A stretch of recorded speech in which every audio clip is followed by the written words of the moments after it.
Hello friends, welcome back to my channel Aadi cultural world. Kanha ji के सभी भक्तों को मेरी तरफ से राधे कृष्णा। तो देखिए फ्रेंड्स, आज हम लड्डू गोपाल जी के लिए ये बहुत ही खूबसूरत सी नैपी बनाएंगे। ये मैंने कॉटन के फैब्रिक से बनाई है, जिससे कान्हा जी के लिए गर्मियों में बहुत ज़्यादा आरामदायक रहेगी।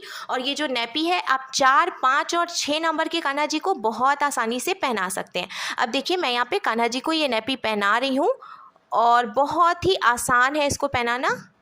तो देखिए फ्रेंड्स, हमने लड्डू गोपाल जी को नैपी पहनाई है और आप देख सकते हैं हमारे कान्हा जी इस नैपी को पहनकर कितने अच्छे लग रहे हैं। इसका लुक बहुत अच्छा आया है। और अगर बहुत ज़्यादा गर्मियाँ पड़ रही हैं तो आप सिर्फ नैपी पहनाकर भी कान्हा जी को रख सकते हैं। मैंने एकदम सिंपल तरीके से ये नैपी बनाना बताया है, तो प्लीज़ वीडियो को लास्ट तक देखिएगा, जिससे कि आप भी आसानी से ये बनाकर कान्हा जी को पहना सकें। अगर आप नैपी से रिलेटेड या फिर वीडियो से रिलेटेड कोई नॉलेज चाहते हैं या फिर कोई क्वेश्चन पूछना चाहते हैं तो मुझे मेरे इंस्टाग्राम पर पूछ सकते हैं। मेरा इंस्टाग्राम हैंडल है आदिकल्चरल वर्ल्ड 268। साथ ही साथ मुझे फॉलो भी करें। तो चलिए फ्रेंड्स, अब हम ये लड्डू गोपाल जी की बहुत ही खूबसूरत सी न्यू डिज़ाइन नैपी बनाना शुरू करते हैं। इसके पहले अगर आपने अब तक मेरे चैनल को सब्सक्राइब नहीं किया है तो प्लीज़ मेरे चैनल को सब्सक्राइब करिए, साथ ही साथ बेल आइकन भी प्रेस करिए, जिससे मेरे आने वाली वीडियोस की नोटिफिकेशन आपको सबसे पहले मिले। नैपी बनाने के लिए हमने देखिए कॉटन के फैब्रिक में से 2 पीसेस कट कर लिए हैं। मैंने प्रिंटेड कॉटन का फैब्रिक यूज किया है। आप प्लेन कॉटन का फैब्रिक भी ले सकते हैं या फिर आप चाहें तो अस्तर का कपड़ा भी लगा सकते हैं। अब मैं आपको इसका मेजरमेंट बता देती हूँ। तो देखिए, इसकी यहाँ से यहाँ तक की जो टोटल लंबाई है, मैंने 7.5 इंच यानी कि 7.5 इंच रखी है। और इसकी जो चौड़ाई है वो मैंने 5 इंच यानी कि 5 इंच रखी है। दोनों ही पीसेस का मेजरमेंट हमने एकदम बराबर रखा है। अब पहले एक पीस हम रखेंगे और जो दूसरा पीस है, इसकी सीधी वाली साइड हमें अंदर की तरफ रखनी है इस तरीके से, और एकदम बराबर कर लेंगे हम इसको। बराबर करने के बाद अब हमें बीच में से एक बार ऐसे फोल्ड करना है, फिर हम एक बार और इसको ऐसे फोल्ड करेंगे। तो टोटल 2 बार हमने फोल्ड किया है। इस बात का हम ध्यान रखेंगे, एकदम बराबर हमें फोल्ड करना है। अब हमें मार्किंग करनी है। तो देखिए फ्रेंड्स, इधर की तरफ से ये ओपन वाली साइड है और इधर की तरफ से ये फोल्डेड वाली साइड है। तो जो ओपन वाली साइड है, इधर से हमें ऐसे मेजर करना है और मेजर करते हुए हम 1.5 इंच यानी कि 1.5 इंच पे मार्किंग करेंगे। अब इधर की तरफ से भी हम मेजर करेंगे और 1.5 इंच पे ही मार्किंग कर लेंगे, यानी कि 1.5 इंच पे। अब गोलाई देते हुए हमें इन दोनों मार्किंग को मिला लेना है। पास से दिखा देती हूँ। देखिए, मैंने इस तरीके से इन दोनों मार्किंग्स को मिला लिया है और अब हम इसको कट कर लेंगे।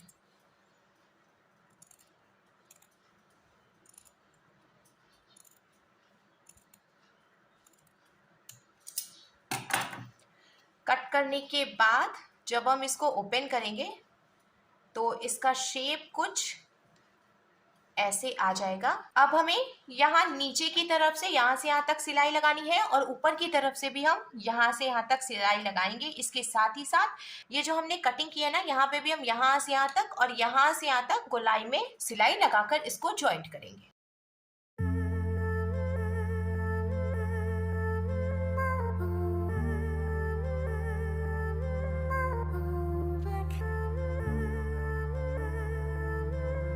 तो देखिए फ्रेंड्स, हमने ऊपर और नीचे से और साथ ही साथ दोनों कॉर्नर पे भी सिलाई लगा ली है, ये जो हमने हाफ सर्कल में कट किया था। अब यहाँ पे हम कट्स भी लगाएंगे, जिससे कि इसको पलटने में आसानी होगी और इसमें फिनिशिंग भी आएगी, क्योंकि हमने यहाँ पे गोलाई देते हुए कट किया है। ऊपर नीचे की तरफ से हमें कट्स लगाने की कोई ज़रूरत नहीं है, सिर्फ किनारे पे ही दोनों तरफ से हम कट्स लगाएंगे। एक बात का हम ध्यान रखेंगे, सिलाई नहीं कटनी चाहिए, नहीं तो फिर नैपी खराब हो जाएगी। तो ऐसे कट्स ज़रूर लगाएं, स्किप ना करें। अब दूसरे तरफ से भी हम कट लगा लेंगे। कट्स लगाने के बाद अब देखिए फ्रेंड्स, यहाँ पे ये जो ओपन वाली जगह है, यहाँ से हम इसको पलटकर सीधा कर लेंगे। तो इसको पलटने में बिल्कुल भी प्रॉब्लम नहीं होगी, बहुत ही इजीली ये इस तरीके से सीधा हो जाएगा।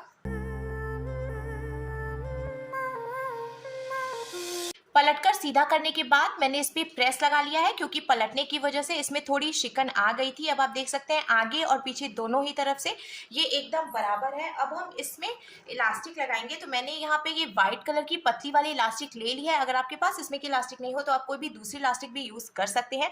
अब यहाँ ऊपर की तरफ से हमें एकदम ऊपर इसको नहीं रखना है, थोड़ी सी जगह छोड़ते हुए फिर देखिए हम इसको यहाँ से रखेंगे और पहले सिलाई लगा के लॉक करेंगे।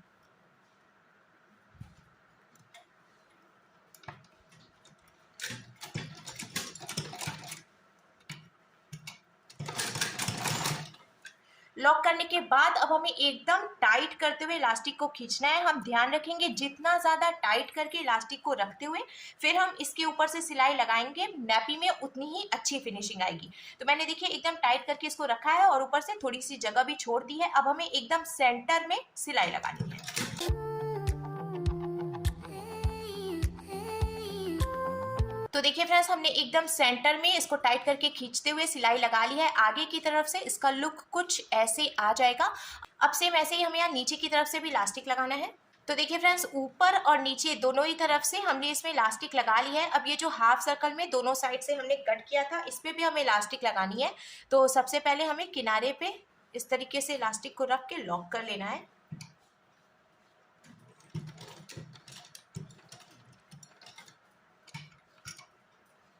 लॉक करने के बाद अब हमें टाइट करते हुए इसको खींचना है। ये सर्कल में है, इसीलिए हमें सिलाई लगाते समय थोड़ा सा ध्यान रखना है, इलास्टिक खिसके नहीं, एकदम किनारे पर नहीं आए। थोड़ी सी जगह छोड़ते हुए फिर इस पे भी हम सिलाई लगाएंगे।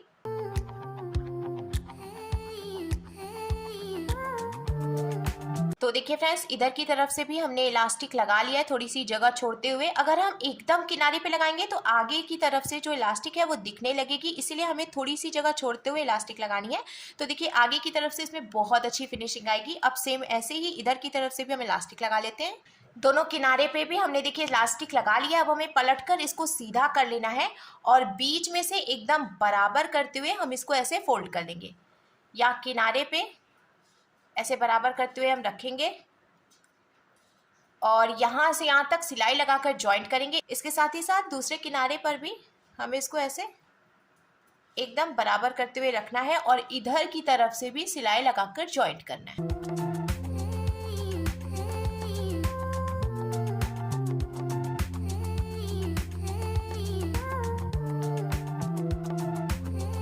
तो देखिए फ्रेंड्स, हमने दोनों तरफ से अच्छे से 2-3 बार सिलाई लगाकर इसको लॉक कर लिया है, जिससे कि सिलाई जल्दी खुलेगी नहीं और नैपी खराब नहीं होगी। अब जब हम इसको पलटकर सीधा करेंगे तो सीधा करने के बाद आप देख सकते हैं कान्हा जी के लिए बहुत ही सुंदर सी नैपी बनकर बिल्कुल तैयार है।